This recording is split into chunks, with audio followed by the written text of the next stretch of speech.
আপনার আমার পয়গম্বরের মর্যাদা এই কোরআনুল কারীম পাওয়ার কারণে আল্লাহ তাআলা বাড়ায়া দিয়েছেন। জোরে বলেন সুবহানাল্লাহ। যেই পাহাড়ে কোরআনুল কারীম নাজিল হয়েছে, আরো উঁচু উঁচু পাহাড় আছে, আরো অনেক পাহাড় আছে। সেই পাহাড়দের মধ্য থেকে আল্লাহ পাক রব্বুল আলামিন যেই পাহাড়ে যেই জায়গায় কোরআনুল কারীম নাজিল হয়েছে, ওই জায়গাটা পৃথিবীর মধ্য থেকে আল্লাহ তাআলা দামি বানিয়ে দিয়েছেন। জোরে বলেন সুবহানাল্লাহ। শুধু তাই না, যেই এলাকায়, যেই শহরে, আরবে যেই দেশে কোরআনুল কারীম নাজিল হয়েছে, ওই দেশটা দামি হয়ে গেছে। শুধু তাই না, যেই মাসে কোরআনুল কারীম নাজিল হয়েছে শাহরু রমাদান আল্লাযী, যেই মাসে কোরআনুল কারীম নাজিল হয়েছে, রমজান মাসে কোরআনুল কারীম নাজিল হয়েছে, সমস্ত মাসের মধ্য থেকে রমজানের দাম কম না বেশি? জোরে বলেন, কম না বেশি? রমজান মাসের দাম বেশি। কোরআনুল কারীম ওই মাসে নাজিল হওয়ার কারণে আল্লাহ তাআলা ওই মাসটা দামি করে দিয়েছেন। শুধু তাই না, যেই ব্যক্তি, যেই বান্দা, যেই বান্দি কোরআনের মজমায় আসবে, কোরআনের মজমায় বসবে, কোরআনের অনুষ্ঠানে অংশগ্রহণ করবে, সমস্ত মানুষের মধ্য থেকে আল্লাহ তাআলা ওই মানুষটাকে আল্লাহ তাআলা দামি বানায় দিবেন। জোরে বলেন সুবহানাল্লাহ। ওই মানুষটাকে দামি বানায় দিবে। আজকে এখানে কোরআন এবং হাদিসের আলোচনা হবে। এই মজমায় যারা আসবে, যারা বসবে, আল্লাহ তাআলা তাদেরকেও আল্লাহ তাআলা মর্যাদা দিয়ে দিবেন। জোরে বলেন সুবহানাল্লাহ। সম্মানিত হাজিরিন, আমি আপনাদের সম্মুখে নবীজির 5টা ভবিষ্যৎবাণী, নবী করিম সাল্লাল্লাহু আলাইহি সাল্লাম 5টা মেসেজ দিয়া গেছেন, সেই 5টা মেসেজের কথা নিয়ে আলোচনা করব। যদি আপনারা দোয়া করেন এবং আল্লাহ তাআলা তৌফিক দান করে, সেই 5টা মেসেজের কথা ইনশাআল্লাহ আলোচনা করব। এই জামানা বড় কঠিন জামানা চলতেছে, বড় তার জামানা চলতেছে। মানুষ গুনাহের জন্য প্রতিযোগিতা করতেছে, গুনাহের সাইলাব হয়ে আছে, চতুর্দিকে গুনাহ আর গুনাহ, অন্যায় আর অন্যায়, অবিচার আর অবিচার, জুলুম আর জুলুম চলতেছে। কথা বলেন ঠিক কিনা? আল্লাহর পয়গম্বর বিশ্ব নবী সাল্লাল্লাহু আলাইহি সাল্লাম ভবিষ্যৎবাণী করে গেছেন 1500 বছর আগে। আল্লাহর নবী বিশ্ব নবী সাল্লাল্লাহু আলাইহি সাল্লাম বলেন, দুনিয়াতে মানুষ এমন এক সময় আসবে, এমন এক জামানা আসবে, যখন মানুষ 5টা জিনিসকে মহাব্বত করবে আর 5টা জিনিস বান্দা ভুলে যাবে। 5টা জিনিসকে মহাব্বত করবে আর 5টা জিনিসকে বান্দা ভুলে যাবে। 5টা জিনিসের মধ্য থেকে 1 নাম্বার, আল্লাহর পয়গম্বর বিশ্ব নবী সাল্লাল্লাহু আলাইহি সাল্লাম বলেন, ইউহিব্বুনাদ দুনিয়া ওয়া ইয়াসাউনাল আখিরা। মানুষ দুনিয়াকে মহাব্বত করবে, মানুষ দুনিয়াকে ভালোবাসবে, ওয়া ইয়াসাউনাল আখিরা, আখিরাতকে বান্দা ভুলে যাবে। কথা বলেন ঠিক কিনা? মানুষ দুনিয়ার পিছনে লাগছে, দুনিয়ার জন্য পাগল পাড়া হয়ে গেছে, মানুষ দুনিয়াদার হয়ে গেছে, আখিরাত বান্দা ভুলে গেছে। কথা বলেন ঠিক কিনা? সম্মানিত হাজিরিন, অথচ আল্লাহ পাক রব্বুল আলামিন আপনাকে আমাকে বানাইছেন, দুনিয়ার জন্য বানান নাই। আল্লাহ তাআলা আপনাকে আমাকে আখিরাতের জন্য বানাইছেন। দুনিয়াতে আল্লাহ পাক রব্বুল আলামিন আপনাকে আমাকে দিয়েছেন একটু পরীক্ষা করার জন্য, কে আমলের দিক দিয়ে ভালো, কে আমলের দিক দিয়ে শ্রেষ্ঠ, এটা পরীক্ষা করার জন্য আল্লাহ পাক রব্বুল আলামিন আপনাকে আমাকে দুনিয়াতে দিয়েছেন। জোরে বলেন, কথা বলেন ঠিক কিনা? আল্লাহ তাআলা কোরআনুল কারীমে বলেন, الذي خلق الموت والحياة ليبلوكم أيكم أحسن عملا الذي خلق الموت والحياة ليبلوكم أيكم أحسن عملا। আল্লাহ বলেন, হায়াত এবং মৃত্যু দিয়েছেন কে? হায়াত দিয়েছেন কে? মৃত্যু দিবেন কে? হায়াত এবং মৃত্যু সৃষ্টি করেছেন আল্লাহ তাআলা। কেন হায়াত এবং কেন আল্লাহ তাআলা মৃত্যু আবার সৃষ্টি করলেন? আল্লাহ পাক রব্বুল আলামিন কোরআনুল কারীমে ডাক দিয়া বলেন, আহসানু আমালা, আমলের দিক দিয়ে কে দামি, আমলের দিক দিয়ে কে শ্রেষ্ঠ, এই জন্য আল্লাহ পাক রব্বুল আলামিন আপনাকে আমাকে দুনিয়াতে প্রেরণ করেছেন। জোরে বলেন সুবহানাল্লাহ। আল্লাহ তাআলা আপনাকে আমাকে দুনিয়াতে পাঠাইছেন। ওয়ামা খালাকাতুল জিন্না ওয়াল ইনসা ইল্লা লিয়াবুদুন। আল্লাহ তাআলা আপনাকে আমাকে দুনিয়াতে পাঠাইছেন আল্লাহর গোলামের জন্য, আল্লাহর ইবাদতের জন্য, আল্লাহর দাসত্বের জন্য। জোরে বলেন সুবহানাল্লাহ। আল্লাহর ইবাদতের জন্য আল্লাহ তাআলা দুনিয়াতে আপনাকে আমাকে পাঠাইছেন। আখিরাতকে সাজানোর জন্য আল্লাহ তাআলা আপনাকে আমাকে দুনিয়াতে পাঠাইছেন। শুধু তাই না, আল্লাহর পয়গম্বর বলেন আদ-দুনিয়া মাজরাতুল আখিরাহ, দুনিয়াটা হলো আখিরাতের ক্ষেত, দুনিয়াটা হলো আখিরাতের শস্যর সমতুল্য। দুনিয়াতে বান্দা আমল করবে, আখিরাতে তার সওয়াব পাবে। দুনিয়াতে বান্দা ইবাদত করবে, নামাজ, রোজা, হজ, যাকাত, জিকির, আজকার, কোরআন তেলাওয়াত, বান্দা দুনিয়াতে আমল করবে, তার জাযা, তার প্রতিদান আল্লাহ তাআলা আখিরাতে দান করবেন। জোরে বলেন সুবহানাল্লাহ।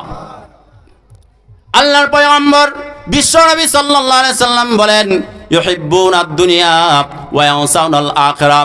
এমন এক সময় আসবে, এমন এক জামানা আসবে যখন মানুষ দুনিয়াকে মহাব্বত করবে, দুনিয়াকে ভালোবাসবে। ওয়া ইয়ানসাউনাল আখিরাহ, আখিরাতকে বান্দা ভুলে যাবে।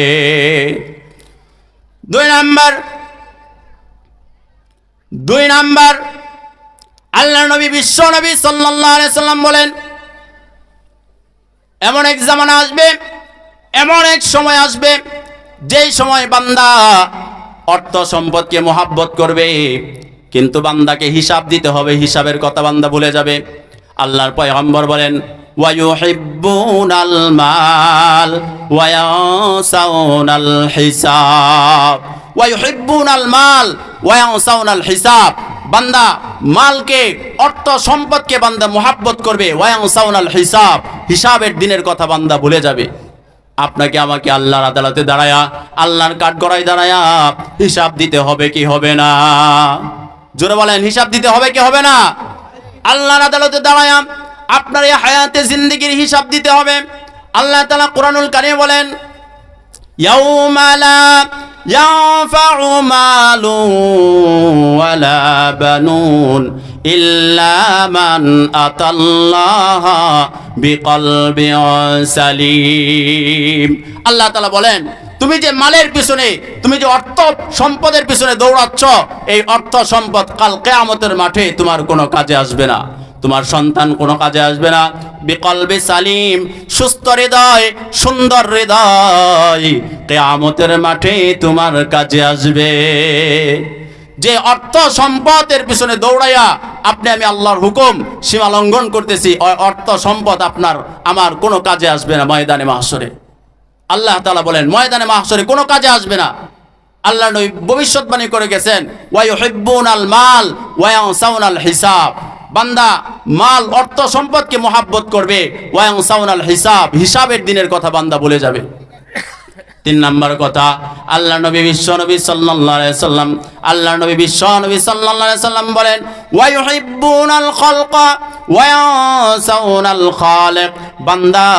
বান্দা সৃষ্টিকে মহাব্বত করবে, বান্দা সৃষ্টিকে মহাব্বত করবে, আর যে সৃষ্টি করেছে তাকে ভুলে যাবে।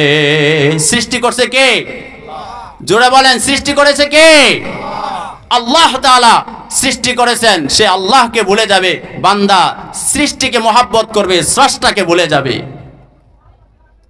তিন নম্বর কথা, আল্লাহর নবী বিশ্বনবী সাল্লাল্লাহু আলাইহি সাল্লাম বলেন বান্দা সৃষ্টিকে মহাব্বত করবে, সৃষ্টির পিছনে দৌড়াবে, কিন্তু যে সৃজন করেছে, যিনি সৃষ্টি করেছেন, সেই সৃষ্টির কর্তার কথা মানুষ ভুলে যাবে।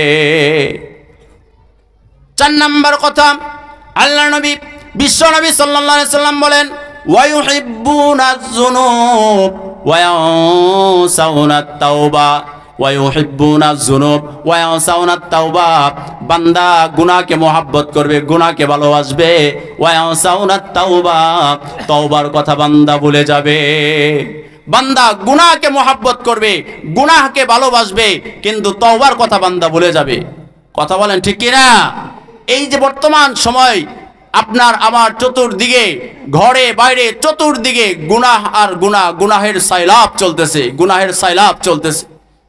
আল্লাহ তাআলা আপনাকে আমাকে রিজিক দিয়া, আল্লাহ তাআলা হাজারো লক্ষ কোটি নিয়ামত দিয়া আল্লাহ তাআলা দুনিয়াতে পাঠাইছেন। আল্লাহ পাক রব্বুল আলামিনের এত নিয়ামত আল্লাহ তাআলা আপনি আমি ভোগ করতেছি, যে নিয়ামত আপনি আমি গণনা করে শেষ করতে পারবো না।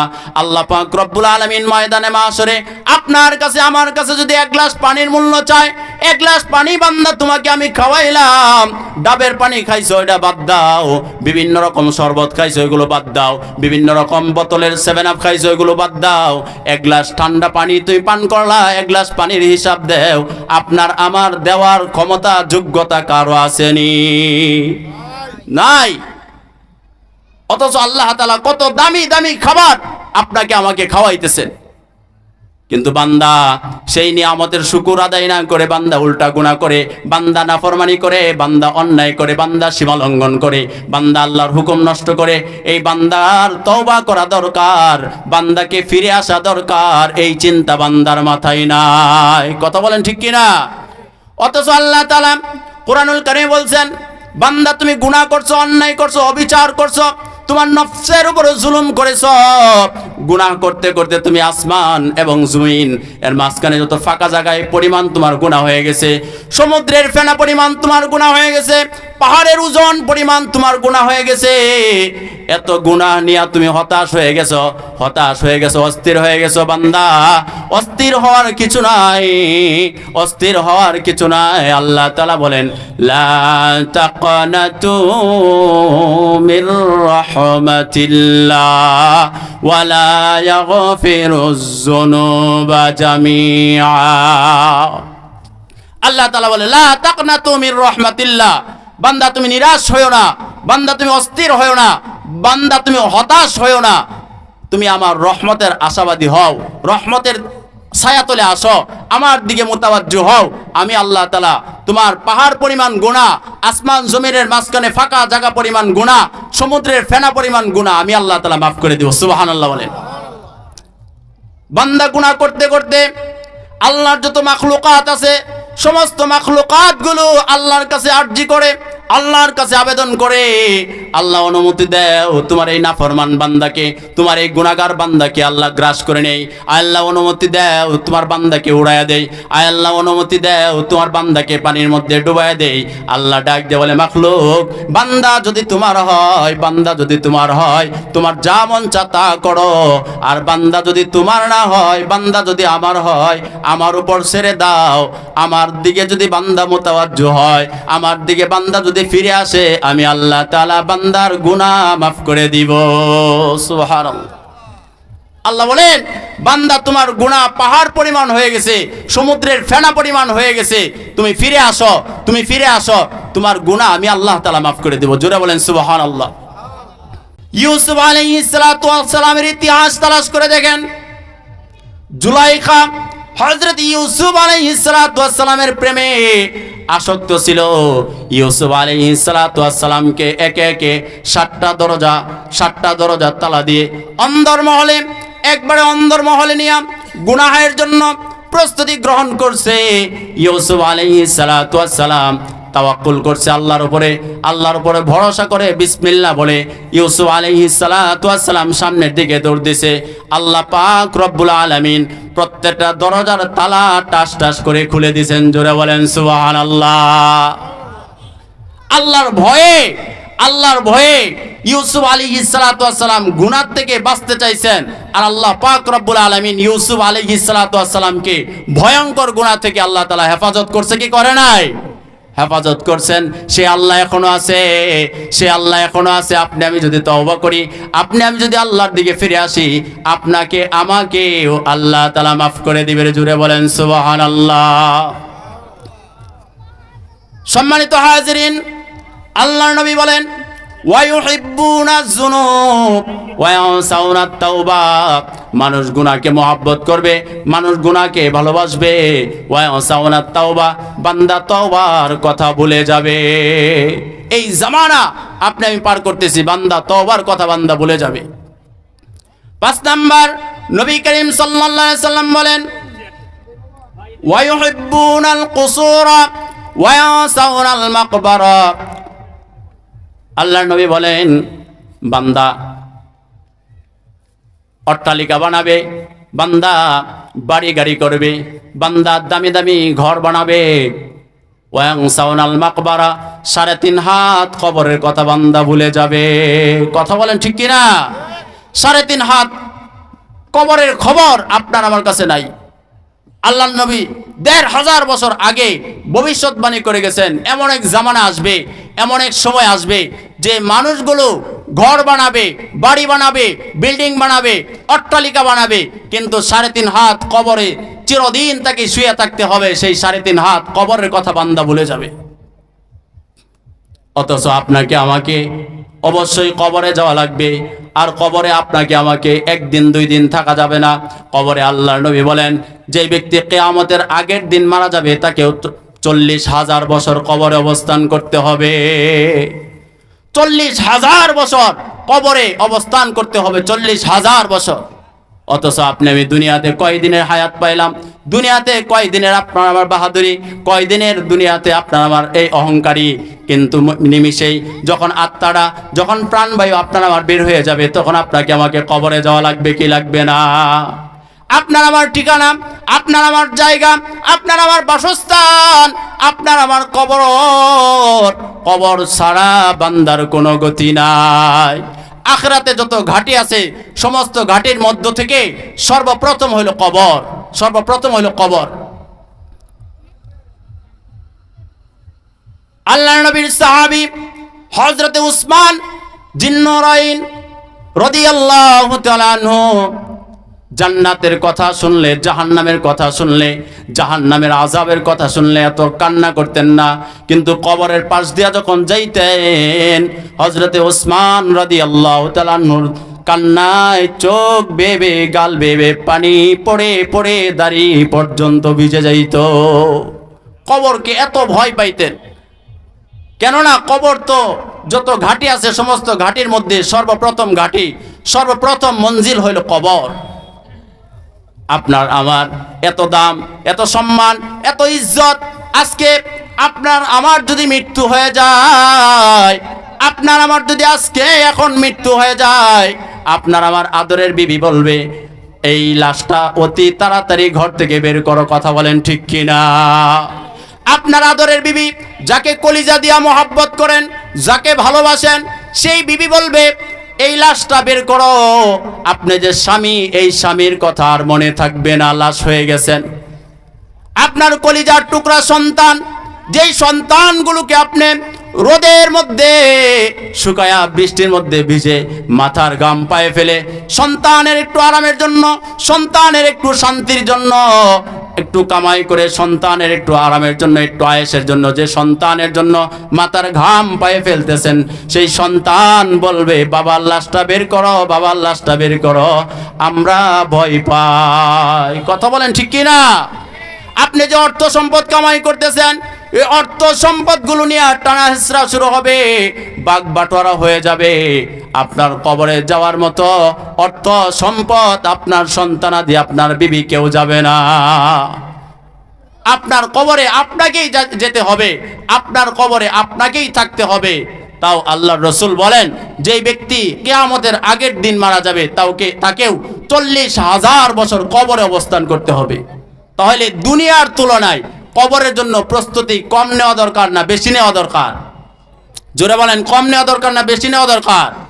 বেশি নেওয়া দরকার।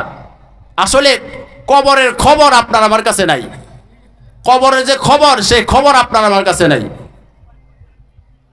কবরেরই আযাব যদি মানুষে দেখিত, ঘর বাড়ি সারিয়া মানুষ পালাইত, ঘর বাড়ি সারিয়া মানুষ পালাইত। সাপে কাটবে, গরু মারবে, হাই রে হায়, আগুন জ্বালাইবে কলিজায়, আগুন জ্বালাইবে কলিজায়। কথা বলেন ঠিক কিনা? এই কবরের খবর আপনার আমার নাই। আল্লাহর রাসূল বলে, ওয়া ইউহিব্বুনাল কুসুরা ওয়া ইয়ানসাউনাল মাকবারা। বান্দা দুনিয়ার বাড়ি ঘর, অট্টালিকা, বিল্ডিং মোহাব্বত করবে, কিন্তু 3.5 হাত মাটির ঘর, 3.5 হাত কবরের কথা বান্দার কাছে খবর থাকবে না। বর্তমান সময়ে, বর্তমান এই জামানায় আপনার সাথে আমার সাথে এই 5টা কাজের মিল আছে না নাই? 1 নাম্বার, আপনি আমি দুনিয়াদার হয়ে গেলাম, আখিরাত ভুলে গেলাম। 2 নাম্বার, আপনি আমি অর্থ সম্পদের পিছনে দৌড়াইতেছি, আপনি আমি হিসাবের দিনের কথা ভুলে গেলাম। 3 নাম্বার, আপনি আমি সৃষ্টিকে মহব্বত করি, স্রষ্টাকে ভুলে গেলাম। 4 নাম্বার, আপনি আমি গুনাহকে মহব্বত করি, গুনাহকে ভালোবাসি, তওবার কথা ভুলে গেলাম। আপনি আমি দুনিয়ার বাড়ি গাড়ি, দুনিয়ার বিল্ডিং মহব্বত করি, 3.5 হাত কবরের খবর আপনার আমার নাই। কথা বলেন ঠিক কিনা? আপনার আমার এই জামানায়, এই সময়ে আপনার আমার কবরের চিন্তা করা দরকার আছে না নাই? কবরের চিন্তা দরকার, কবরের জন্য ফিকির করা দরকার।